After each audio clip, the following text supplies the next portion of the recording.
നമ്മൾ കുഞ്ഞുങ്ങൾക്ക് താരാട്ട് പാടാറുണ്ട്. പക്ഷെ കുഞ്ഞുങ്ങൾ അപ്പന് താരാട്ട്, അമ്മയ്ക്ക് താരാട്ട് പാടുന്നത് നമ്മൾ കേൾക്കാറില്ല. പക്ഷെ ആരാധനയിൽ അത് സംഭവിക്കും. അപ്പായോടൊരു ഇഷ്ടഗാനം,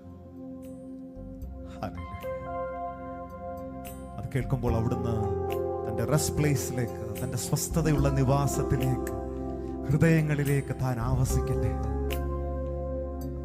അത് കേൾക്കുമ്പോൾ ദൈവത്തിന്റെ ആത്മാവിന് നിങ്ങളിൽ വസിക്കുവാൻ പ്രിയം തോന്നട്ടെ.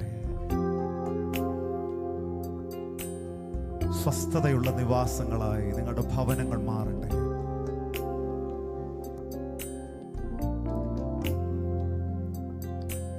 യേശുവിൻ കൂടുള്ള യാത്ര ആനന്ദമേ, ആ മാറോടു ചേർന്നിരുന്ന ഭയമില്ല.